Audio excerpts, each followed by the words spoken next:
Сәлеметсіздер ме, құрметті көрермендер, қалдарыңыз қалай? Біз бүгін осындай өте дәмді романын жасаймыз. Бұл рецептіні мен анамнан үйренгем. Қос мөлшермен де жасай беремін уже, себебі балаларым қамыр тамақ жақсы көреді. Ол үшін маған 5-6 пияз, сосын 2 штук картошка қосамын. Және де бағана морозильниктен осы кішкене фаршты шығарып қойғанмын. Сол фаршты ыдысқа құямын. Ал мына көк ыдыста бағана қамыр илеп қойғанмын, дайындап алдым. Енді қазір мен овощиларды аршып, турап, бірге фаршқа қосатын боламын. Қамыр тамақты негізі бүкіл бала жақсы көреді деп ойлаймын өз басым. И осындай романнан, манты, ет деген тамақтарды аптасына осылай жасап тұрамын постоянно. Ар жақта кір салып қойғам, ол жол жатыр әйтеуір. Декреттегі ананың өмірі осылай өтеді енді. Енді мен қамырға бір жұмыртқа қостым, тұз және сумен жасадым. Сіздер қалай жасайсыздар, бөлісе кетіңіздер, комментарий жаза кетіңіздер.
Сөйтіп екеуі келді.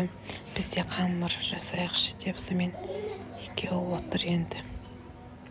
Арасында шашады, арасында әйтеуір илеп ойнап отқан кезіміз.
Көріп тұрғандарыңыздай мен қамырды жайып болдым. Одан кейін ішіне кішкене сұйық май қосып, оны ары-бері жағып шестетіне. Сол менің жасаған фарштарды салып, біркелкі қылып жасап жатырмын. Негізі қамырым өте жұқа. Мынандай қалың экетажный қылып жасаса да болатын еді, мынандай романанды, бірақ осылай жұқа болғанын өзіміз жақсы көреміз. Сол үшін осылай жасадық.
екінші күлшені де жайып, осылай оны екіге бөлмей-ақ біртұтас қылып фарштарды салып, қызымыз екеуміз біртекті қылып жатырмыз.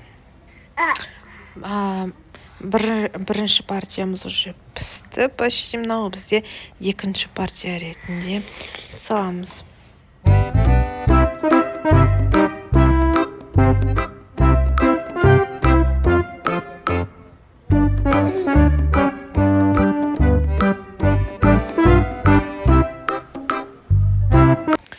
Біздің ораманымыз да пісті, балалар бәрін жеп алды. Өзімізге де ұнады, достар. Ал енді сіздерге видео ұнаса, лайк басып, комментарий жазып, каналға тіркелуді ұмытпаңыздар. Келесі видеода кездескенше сау болыңыздар. Сіздермен бірге болған Айгерім.